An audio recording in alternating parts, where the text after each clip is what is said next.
Blessings to you. I'm Ruben Abante. Welcome to The Pulpit. Let me turn you over now to the sanctuary of the Lighthouse Bible Baptist Church, and may you be blessed with the preaching of the Word of God. Redeemed, how I love to proclaim it. Redeemed by the blood of the Lamb. Redeemed through His infinite mercy. His child, and forever I am. Redeemed, redeemed, redeemed by the blood of the Lamb. Redeemed, redeemed, His child, and forever I am. Nakita niyo yan? Ang sabi, His child, and forever I am. Can you really say that with confidence? Na ako ay kaniyang anak at magpakailanman ako'y kaniyang anak. Wow! Tama ba? Amen. At hindi nawawala itong kaligtasan na ito. At hindi rin naman ito excuse para magkasala. Alam nyo, bago ako umalis, the Monday that I left for Korea, meron nakipagkita sa akin na Koreano. I need to tell you this because I posted this sa aking timeline. And wala nang iba na pagkakataon kundi kausapin ko siya ng 6:30 ng umaga sa Bayleaf Hotel, doon sa Intramuros. And so I left the house siguro mga 5:30 in the morning just to be there 6:30. So, tama naman, nakita kami, nagkamayang kami, kinamayan ko siya. It's good to meet you, sabi ko. Napansin ko na wow, siguro 12 yata sila. Puro mga Koreano. Okay? So, sabi niya, let's have breakfast. Okay? So, 2 mesa doon sa breakfast. And then, sabi niya ganyan you know, it's good that we can meet because we have a common friend. So, you know Kim Won-bae? Yes. And then he says, well, it's sad that you know, when I got to know that he died already, I'm sad. So, I said, so you also know his colleagues, yung mga churches also? Well, only Kim Won-bae. Why? Oh, because, you know, the Bible Baptists in Korea, they have changed their gospel. Wow. Sabi ko, what do you mean? Before they were by faith, but no more. They are now by works. Wow. The Bible Baptists in Korea? Yes. Why? Are they, sabi ko, they ceased to be saved? You know, they were not saved from the beginning. Whew, what a statement. Tapos bumaling sa akin, sabi niya, if you believe their doctrine that they have not been sanctified, you also are not saved. So I said, you believe in this sinless perfection. Ibig sabihin, kapag tumanggap ka kay Kristo, hindi ka na nagkakasala. Hindi ka na nagkakasala. Sabi ko, very straightforward. You know, I don't believe in your kind of doctrine. I do not believe sinless perfection. You know why? Look at you. Sabi ko, look at you. You have wrinkles. Here, look at your hand. You have wrinkles. See, look at your fingernails. It's growing black. Look at your eyes. Growing dim. Look at your hair. We have white hair. You know why? Because this body is sinful. This body is sinful. And that is the reason why I await the coming of the Lord Jesus Christ, so that redemption will be full. And while we are completely sanctified in Christ, set apart for Him, but in this life we have yet to be conformed to the image of this His dear Son. That is what I believe. I do not know your kind. Sabi ko, no, you go your way, we'll go mine. Sabi ko, that's it. And I warned already some of our partners, this is a cultic thing. That is not true redemption. Can you imagine? Pag tumanggap kay Kristo, no, hindi ka na nagkakasala. Whoa! Ano yun? Perfecto ka na. Okay? And I say it. This is my pulpit here. Because hindi ito chismis. This is me talking to Him. Okay? You know why? We need to be strong in this. Because redemption is not a joke. We are not here whiling away our time. We are here declaring the true redemption that is in Jesus Christ. No, I'm not angry now. I'm just saying this. I'm just stressing this because we know what we believe. Redeemed, how I love to proclaim it. Redeemed, we're so happy in Jesus. Amen? Sing it now. Redeemed and so happy in Jesus. No language my rapture can tell. I know that the light of His presence with me doth continually dwell. Redeemed, redeemed, redeemed by the blood of the Lamb. Redeemed, redeemed. Declare it now. His child and forever I am. There's one more verse. I think of the blessed Redeemer. I think of Him all the day long. I sing for I cannot be silent. His love is the theme of my song. Come on now. Redeemed. Once more. Redeemed by the blood of the Lamb. Redeemed, redeemed, His child and forever I am.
The book of Psalm, number 11, and verses 1 down to verse 7.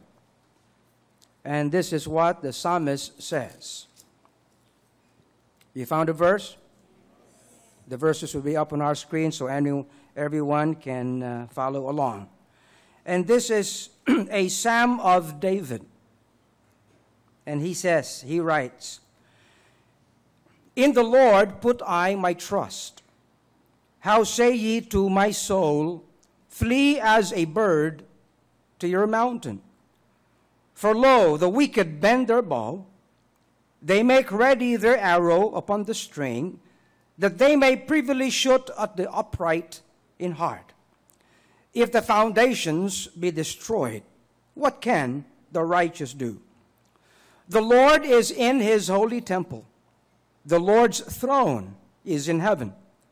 His eyes, behold, his eyelids try the children of men. The Lord trieth the righteous, but the wicked and him that loveth violence his soul hateth.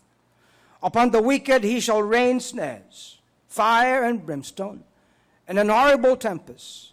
This shall be the portion of their cup. For the righteous Lord loveth righteousness. His countenance doth behold the upright." May we pray. Father, we thank you that we can come together, dear God, and by this message, realize the truth that can set us, Lord, not just free, but set us to be strong in you and in your word.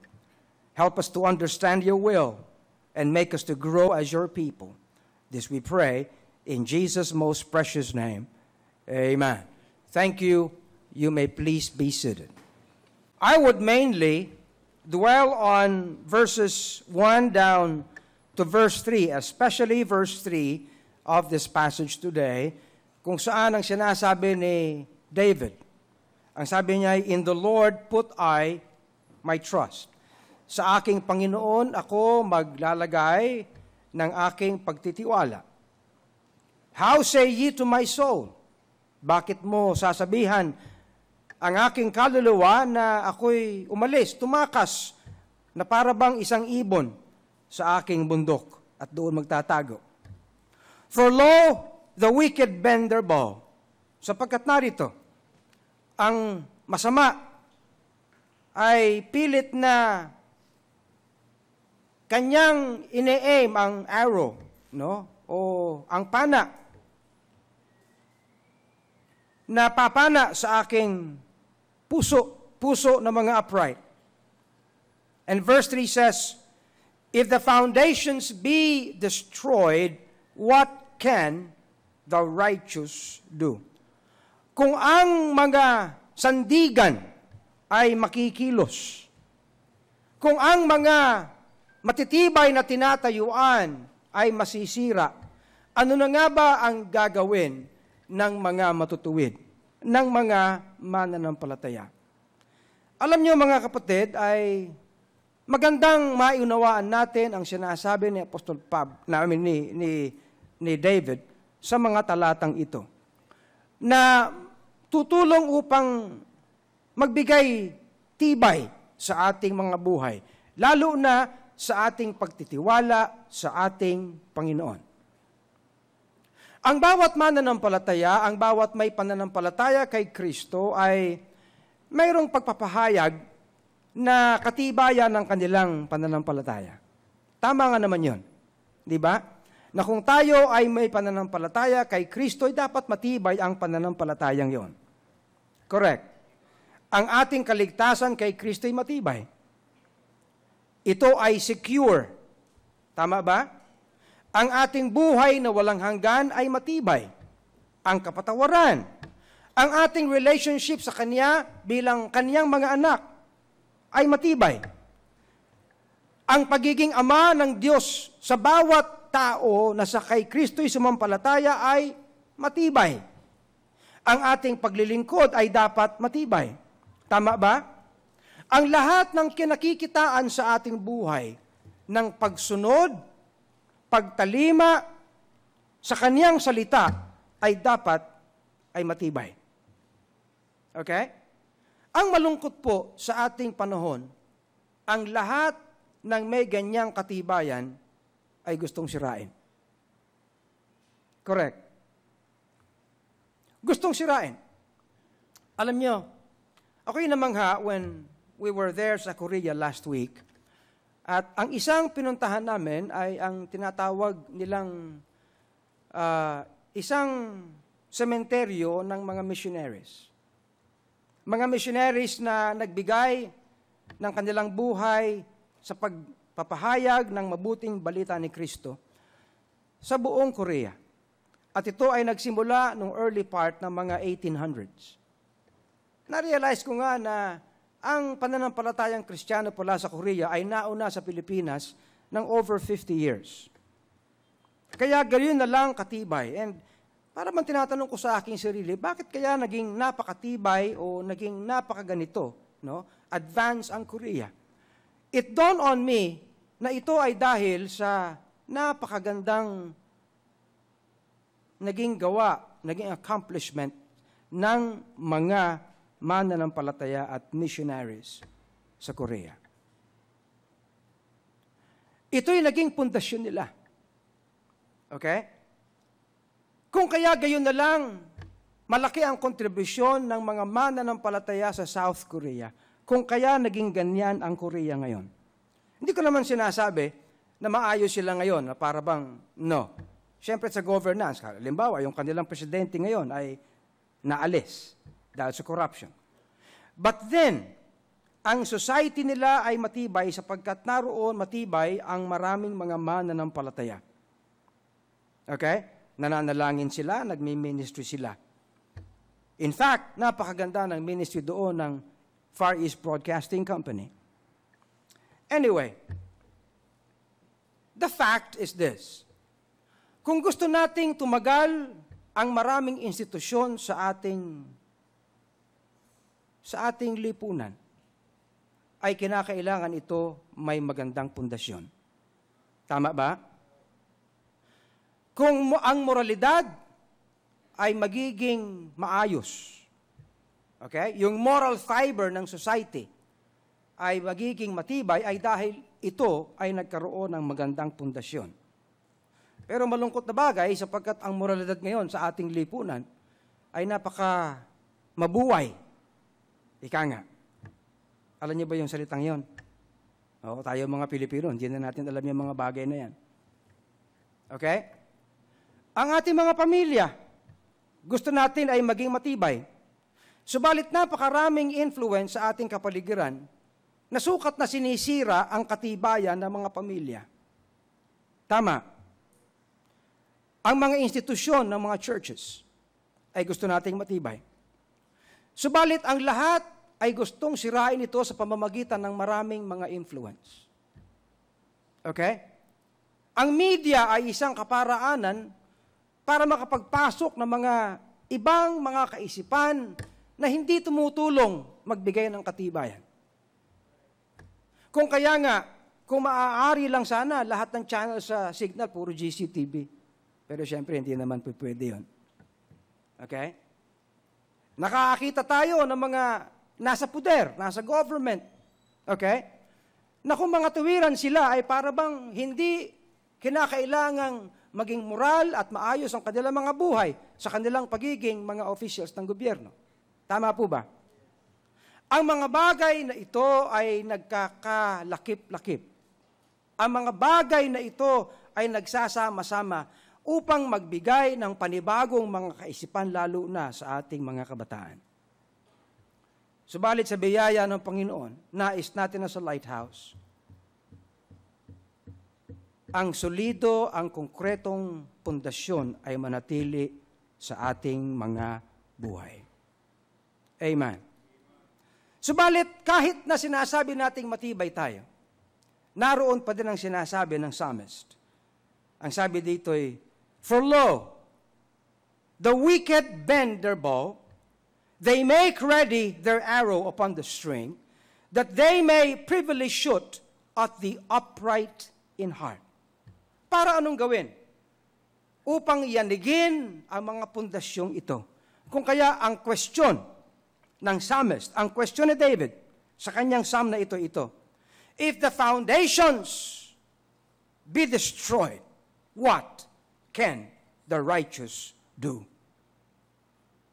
Para maunawaan natin ang pinaka-thought ng sinasabi dito ni David, ay simulan natin sa problema. Ano ang problemang ipinipresenta sa atin? Ito ay yung problema na kahit anong gawin natin, kahit anong ganda ng preaching, kahit anong ganda ng turo, kahit na gaano katibay ang itinuturo sa Lighthouse at sa lahat ng mga institusyon na nagpapahayag ng salita ng Diyos, pilit na may mga masama na sumisira nito. Okay? Totoo yan. Okay? At ang bawat isa ay mayroong kani-kaniyang mga hugot. Ika nga, alam mo yung hugot, nasa ano na ngayon eh. Talagang established na vocabulary na ang hugot. Okay? So, ang problema ito, law, the wicked bend their bow. Hindi yun si Mr. Law, nakakala nyo, hindi yun Chinese. Okay. Now, ito ang maaaring maging consequence ng problemang ito. Now, kung sakali na ang masama, ay maging napaka-epektibo ng kanilang gagawin, and so if the foundations be destroyed, what can the righteous do? Kung ang mga pundasyong ito ay makita natin na nayayanig na, anong gagawin natin? Alam niyo kahapon, sa kalagitnaan ng lindol, maraming tao nag-iisip kung saan na pupunta. Correct? Lalo ba naman kung halimbawa nasa 46th floor ka ng one corporate center doon sa Ortigas. Nag-uusap kami ni Reza. Maya-maya sabi niya, Papa, lumilindol. Ayan, naramdaman nga na, lindol nga anak, lindol. Sabi ko, yan, tumigil na. Okay na. Usap ulit. Maya-maya, nandyan na naman. Sabi ko, anak, tumatagal na. Oo nga, Papa. Si Seth natutulog. Doon sa kabilang kwarto. Para bang gusto mo nang pumunta kung saan? Saan ka naman pupunta? Nasa 46th floor ka. Nung kami nagkita-kita na, sila sa amin nasa labas. Sabi ni Sammy sa akin, Pastor, itong si Eileen gusto ng bumaba. Paano siya bababa? Tatakbo mula 46th floor hanggang sa baba. Sabi ko, papayat siya noon. Ako. Nagbibiro lang naman ako, no? Anyway, what can the righteous do kung mangyari ito? At ang sabi ng wicked ay ito. Sa verse 1. Doon. Sa verse 1. Flee as a bird to your mountain. Malis ka na rito. Di ka na kailangan dito. Poder na namin ito. Nakikinig ba kayo? Wala na kayong silbi. Kami na ang mag-ahari. The wicked will now rule. But then the psalmist David had this to say. In verse 1, ang sabi niya, in the Lord put I my trust. Ako ay magpapatuloy na magtiwala sa aking Panginoon. At kahit sabihin mong tumakas ako, flee like a bird to your mountain at magtago ko na sa iyong lungga, I will continue to trust in my God. I will continue to believe His Word. I will continue to live according to His will in His Word. At mga kapatid at mga Kristiyano, kayo mga nasa labas, nakikinig, kung saan man umaabot ang mensaheng ito.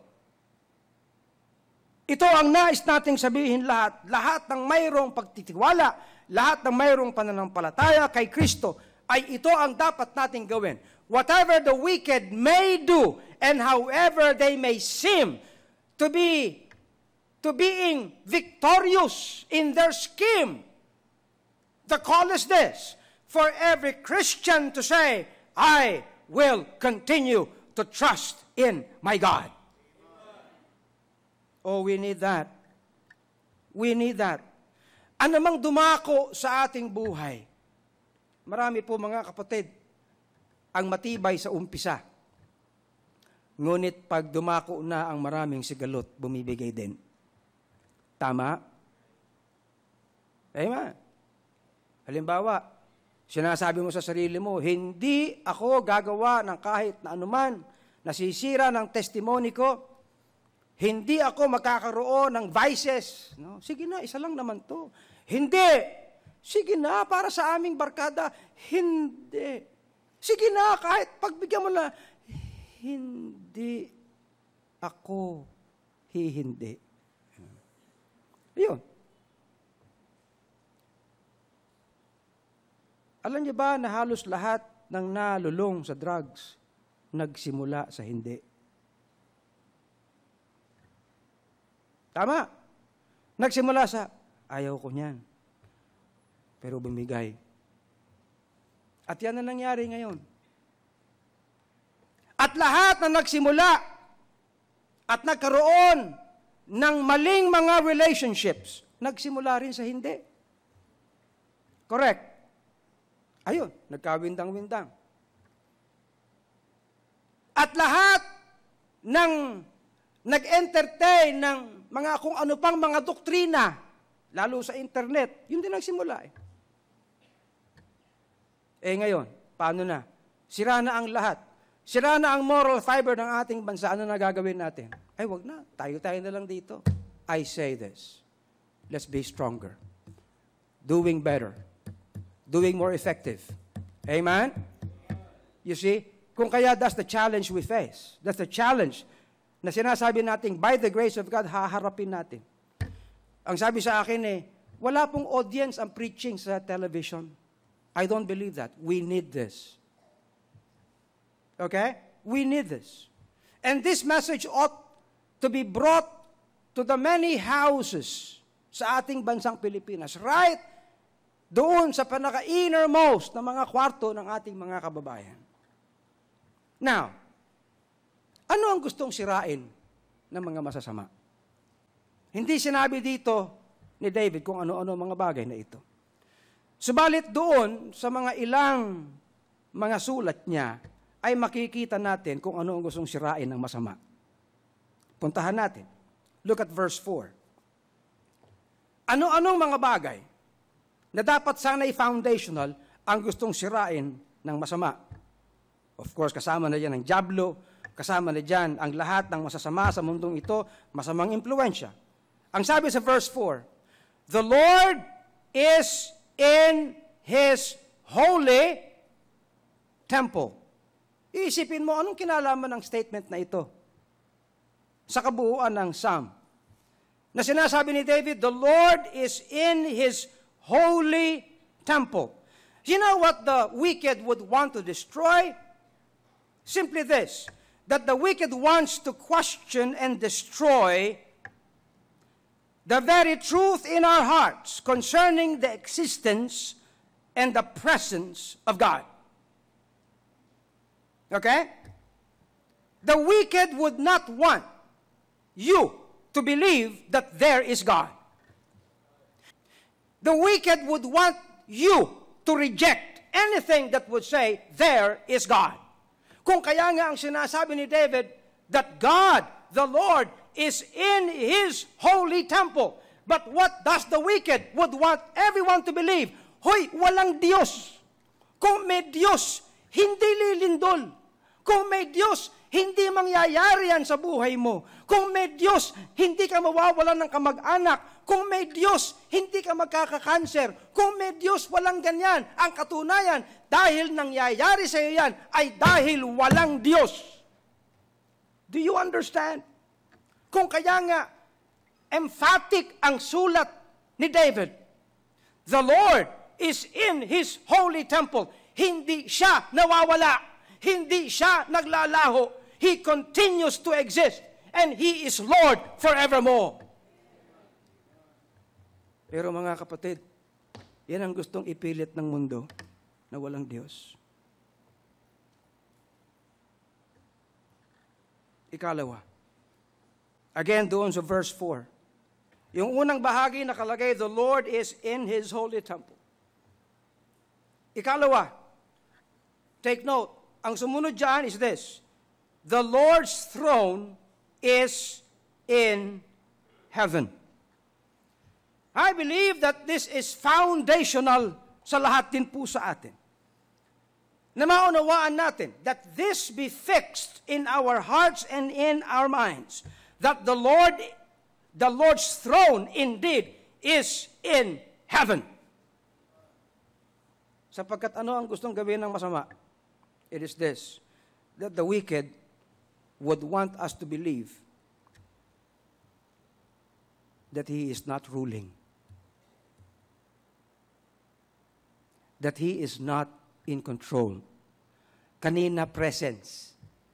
Okay? Pero ngayon, has something to do with His rule.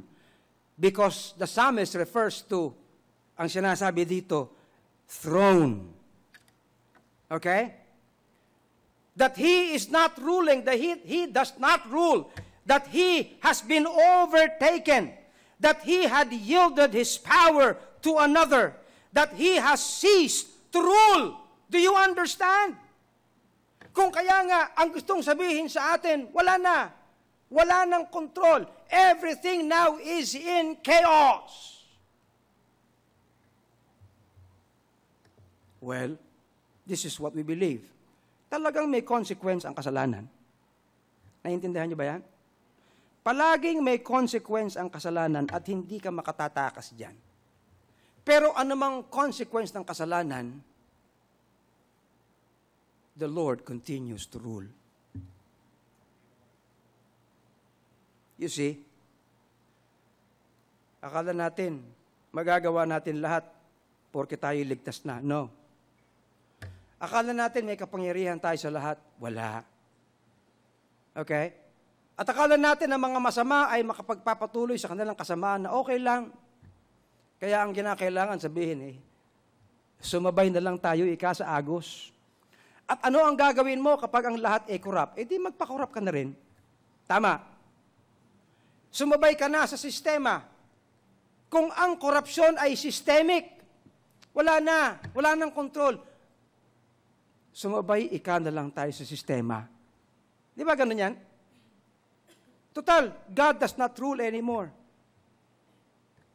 Alam niyo kung kaya nga ang trono ng Panginoon sa kalangitan ay hindi natin maabot para ma-realize natin na hindi natin maaaring anong tawag dyan? Ma-overcome ang kanyang trono. He is beyond our reach. Tama ba? Okay. Ikatlo, puntahan natin. Again sa verse 4. Yung the Lord is in His holy temple, it talks about His presence. The Lord is in His throne, this talks about His rule. And then is this, His eyes behold. Are you listening? His eyes behold. Tingnan niyo mata ko. Wag na. I cannot compare my eyes to the eyes of God. Okay? Subalit, ano ang gustong sabihin sa atin ng mga masasama? Ano ang gustong ipahiwatig sa atin?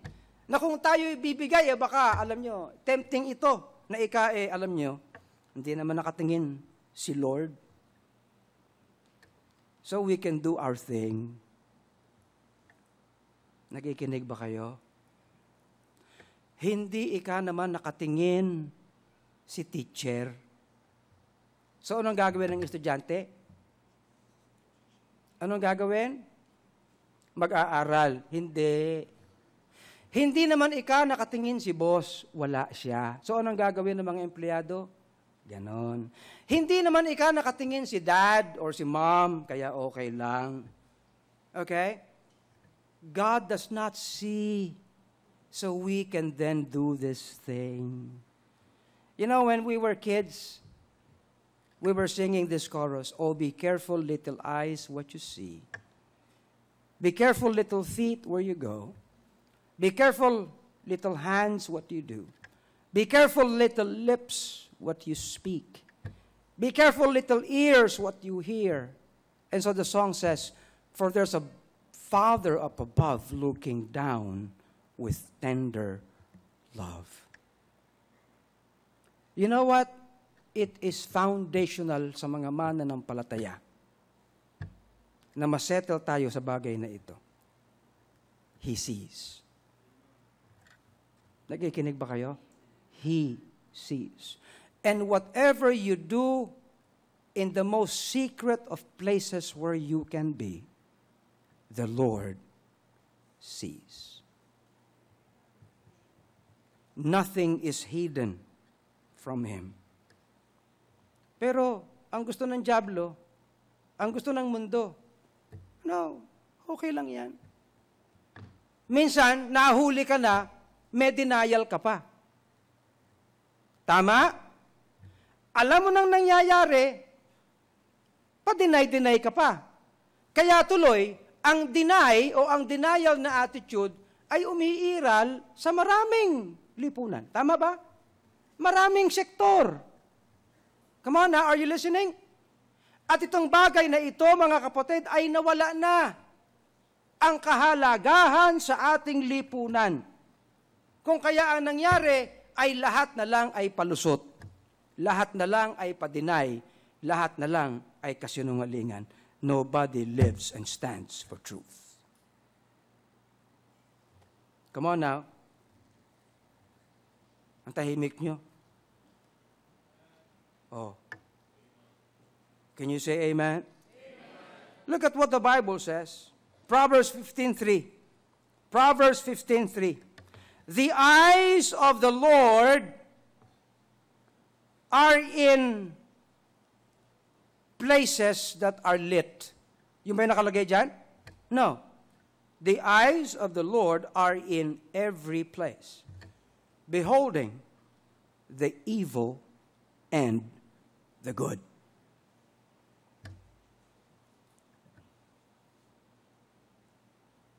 I have been counseling some families na ang kanilang mga anak ay nalulung sa drugs. And think of the denial attitude na meron ang mga nalululong sa drugs. Samantalang naroon na, hayag na.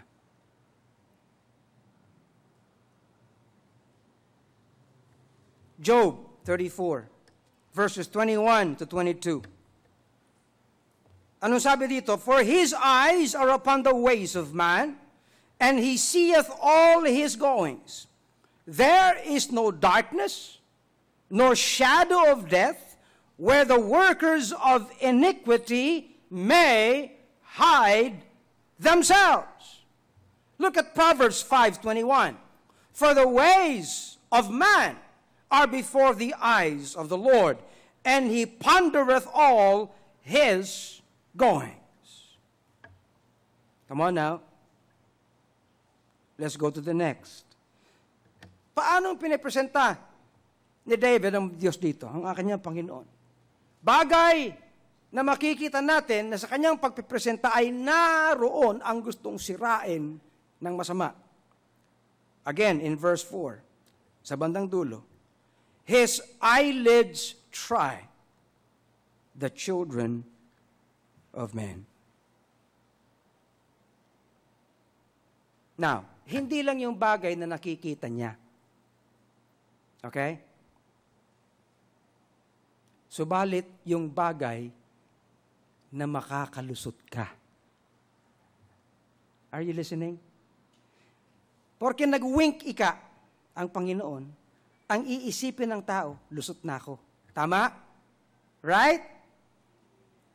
Hello? Oo. Alam nyo, hindi mo na kinakailangan maging doktor o magkaroon ng PhD para makita mo na ang mga bata, katulad ni Seth, ay palusot. Tama, mali? Yung apo ko, 4 years old. Okay? Alam nyo, ako'y natutuwa dyan sa batang yan. No? Aaminin ko, mas maraming katuwaan ko, miss, kaysa dun sa kalungkutan ko sa kanya. Kaya kagabi, sabi niya ganyan, Lolo! Na-miss niya raw ako. Abay, sabi, na-miss pa niya ako, 1 linggo. Sabi sa akin Lolo, can we eat somewhere? Sabi ko like where? Like, hindi ito advertisement ha. Gusto lang kasi niya eh. Like at Army Navy. Sabi ko, no, Zeph, I'm sorry, I do not have time to go to Army Navy. Why don't we just place an order and have that delivered here? Okay. Tapos binanggit niya na yung order niya. You know, alam niyo yung batang yan, talaga hindi ka makakalusot eh. Kasi alam niyo, di ba kinuwento ko sa inyo? Ayaw niya na ako'y umiinom ng Coke Zero. Lolo, that's bad for you. Ayan. Nung araw nga, binilik niya yun sa counter eh. Binilik niya. This is bad for my lolo. Binilik sa counter. Nung minsan, nakumakain kami, no? Tinuro niya, Lolo, that's bad for you. Okay, let's set this aside. Nilagay ko rin sa baba. Dumungaw dun sa baba ng mesa.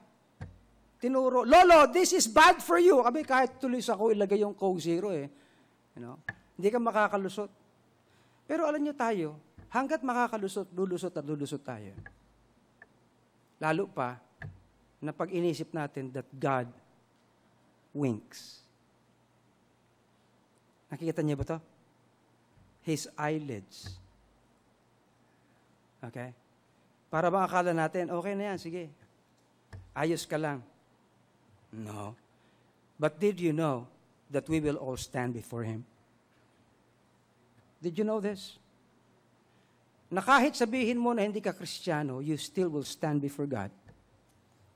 The fact na kahit na anong relihiyon mo, mamamatay ka. It tells everyone that you will have to stand before God. And you may think, ay, hindi naman applied sa akin yung sinasabi ni Pastor Abante. Kasi hindi naman ako Baptist, hindi naman ako ganito. Ano? Hindi para sa akin yan. You think so. But for as long that every man dies, comes this message, you will eventually stand before God. What does the Bible say? Revelation 20 and verse 12. Revelation 20 and verse 12. And I saw the dead, small and great, stand before God. Are you looking at this? Okay? Nakalusot ba tayo? Hindi. And the books were opened. And another book was opened, which is the book of life. And the dead were judged out of those things which were written in the books according to their works. That's one verse. How about Galatians chapter 6 and verse 7? Open to Galatians chapter 6 and verse 7. And this is what Paul says. Be not deceived. God is not mocked. For whatsoever a man soweth, that shall he also reap. For he that soweth to his flesh shall of the flesh reap corruption. But he that soweth to the Spirit shall of the Spirit reap life everlasting. Look at Romans chapter 2 and verse 6.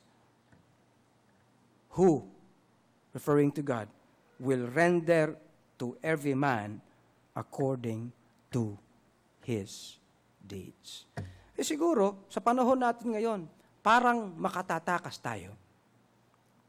Tama? Lalo kapag walang pulis. Parang yung kwento yan ng driver na pumasok sa one way.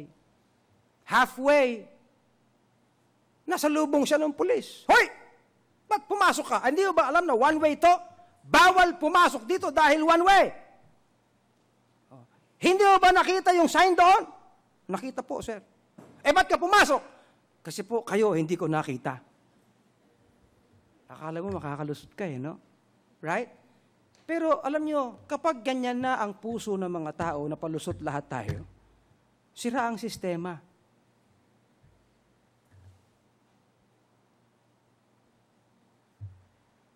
Walang amen. Panglima.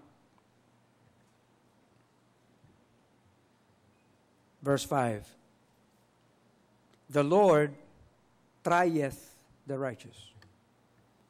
But the wicked and him that loveth violence is so bad. Anyway, ang punto lang natin dito, simply, the Lord trieth the righteous. Ang masama ay kanyang binibigyan ng judgment. Subalit ang matuwid sa kanyang harapan, anong ginagawa niya? Kanyang sinusubok. Tinatry. Are you listening? Amen? Ito ang isang pundasyon na nais na isettle sa atin ni David. Why? Because the wicked would want us to believe na walang pakundangan ng Panginoon and He simply wants to destroy everyone. Na ang Panginoon ay walang patumangga, lahat talagang wala siyang pag-ibig, wala siyang katuwiran, it happens to one, it will happen to all, para bang, no! Walang ginagawa ang Panginoon, kundi ang pupuntahan natin ay puro na lang kasaglakan.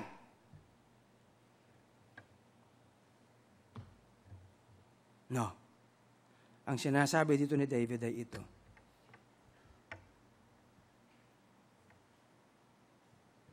The Lord simply wants to try the righteous because He wants us to come out from these things like refined gold. Tama ba? Are you listening? I still remember when Shamsi came to this place the first time. And tinanong ko siya, sabi ko, what are you? You're not American? You come from Middle East? What are you? And she said, I'm Iranian. Okay. So what brings you to Lighthouse? Well, I have so much problems in life, and my friend simply suggested that I go to a certain Baptist church, and the cab driver took me here. Oh, that's good. And the cab driver even told me, this is a good Baptist church. Well, that's a good comment. So what's your problem, I asked. And she said, why does God hate me? Why does God would want me to always suffer? Why is God such a hateful God? I said, you might be referring to another God, not the God of the Bible. And I began to tell her of the Lord Jesus Christ. And that afternoon, she got saved. It was different from then on. Siguro nandito po kayo, kung ano-ano ang nangyari sa buhay ninyo, you simply say, God does not care. Kahit naman ganito He just wants me to get lost.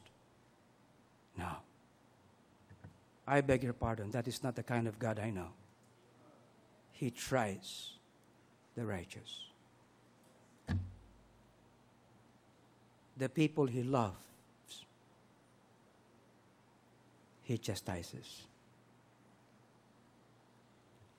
1 Peter chapter 4. 1 Peter chapter 4 and verses 12 to 16. This is what Peter says. Beloved, think it not strange concerning the fiery trial which is to try you, as though some strange things happened to you. But rejoice, inasmuch as ye are partakers of Christ's sufferings, that when His glory shall be revealed, ye may be glad also with exceeding joy. If ye be reproached for the name of Christ, happy are ye, for the Spirit of glory and of God resteth upon you. On their part He is even evil spoken of, but on your part He is glorified. But let none of you suffer as a murderer, or as a thief, or as an evildoer, or as a busybody in other man's matters. Yet if any man suffer as a Christian, let him not be ashamed, but let him glorify God on this behalf. Kaya alam niyo po, mas marami ng mga Kristiyano ngayon at mga mananampalatayang nagke-claim na sila yung mananampalataya. Na wala na, para sa kanila, ang Kristyanismo ay isa lang convenient thing. But we don't believe it that way. Cannot be. Because if we will be conformed to the image of His Son, we will suffer some sense of trials. Nakikinig ba kayo? Next, go to verse 7. And here it says, "For the righteous Lord loveth righteousness." What does this mean? Kasi, mga kapatid, minsan ang isip natin, kahit gumawa ka ng tama o gumawa ka ng mali, pantay-pantay lang ang lahat. And God doesn't care. Gumawa ka ng mabuti, gumawa ka ng masama, yung gumagawa ng masama, nakakalusot, yung gumagawa ng mabuti, lalo pang hindi nagiging mabuti. In fact, yung mabuti, maliit ang nakikita. Tama ba? Yung gumagawa ng corruption, malaki kita. Yung matino magtrabaho, maliit ang kita. Ano pa? At kung doon natin susukatin ang lahat ng mga kalalagyan sa buhay natin, sasabihin natin, it's useless. Do good, it's useless. Be peculiar, it's useless. Nakikinig ba kayo? And this should be foundational sa atin, sapagkat gustong sirain ng masama sa mundong ito ang value system ng mga mananampalataya. Para magpare-pareho na lang tayo ng ugali. Kaya ngayon, hindi mo na malaman kung sino sa Kristiyano, kung sino yung Kristiyano, kung sino yung hindi. Kasi pareho itsura nila. Pareho amoy nila. Pareho ang kanilang sinasabi. Nakikinig ba kayo? Wala nang standards. Kasi ang iniisip nila, wala rin yan eh. But tell me, would everything be in vain? Will what we do for God be in vain? No, they will never be. Amen? There's one more.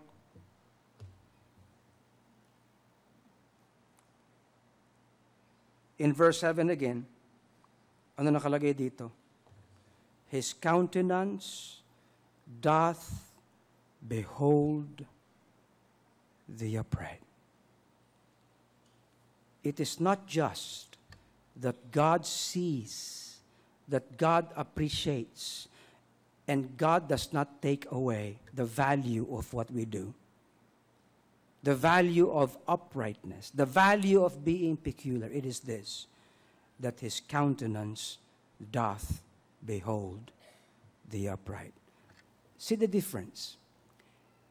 Ang sinasabi dito hindi eyes. It's not just beholding. Right? Nakikinig ba kayo? What beholds the upright? Ano daw? His countenance. That's different from eyes lang. Are you listening? Why?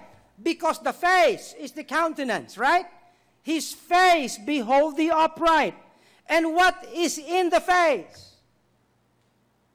Huh? Can you smile? I see you smiling. It's in your face. It's not simply in your eyes. It's in the whole of your face when you smile. Correct? Ang ibig sabihin dito, mga kapatid, ay hindi lang po na ang Diyos ay tumitingin sa atin. Nagtatry now. Subalit, whenever we serve and whenever we be faithful, He smiles at us. He approves. And you know what He even does? He rewards. Correct? This has something to do with the pleasing of God. And I say it to you all today. No, wag tayo magmaliw.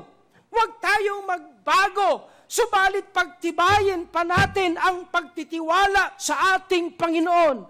Ano man ang gawin ng masama o ng dyablo sa mundo, na sukat na baguhin ang ating kaisipan, matibay at matibay tayong lahat na naniniwala walang sayang sa Diyos, walang sayang sa katapatan, walang sayang sa pananampalataya, that when He is pleased, He rewards. And that is our God. would you continue to be strong in Him? At lalo na, would you trust Him today? Would you turn back from your sin, knowing now that nothing is vain in God? And see how David says it. Going back to verse 1, ang sabi niya, anong sabi niya? Hindi ako magmamaliw. In the Lord put I my trust. I have one more verse to share with you, but I go this time to the New Testament. And Paul in 2 Timothy chapter 2 and verse 19 says, nevertheless, the foundation of God standeth sure, having this seal, the Lord knoweth them that are His. And let everyone that nameth the name of Christ depart from iniquity. And so I say, this message should come clear to everyone. Be strong and trust in Christ. Whatever this world may say, trust Him. Be saved. Kung lumayo ka na sa Kanya, bumalik ka sa Kanya. Let's all stand and pray. Thank you for having joined us today in this episode of The Pulpit, where we feature the services of the Lighthouse Bible Baptist Church. If you have not received the Lord Jesus Christ into your heart, and you have not had the experience of God's saving grace, I invite you, let Jesus Christ come into your heart. The Bible says, if thou shalt confess with thy mouth the Lord Jesus, and shalt believe in thy heart that God hath raised Him from the dead, thou shalt be saved. Pray this prayer. Lord Jesus, I am a sinner. I cannot save myself. Thank you for dying on the cross for me. I receive you now into my heart as my Savior and as my Lord. In Jesus' name, amen. And with that prayer is the faith in your heart that the Lord Jesus Christ is in you as your Lord and Savior. God bless you today. Join us again next week for another edition of The Pulpit.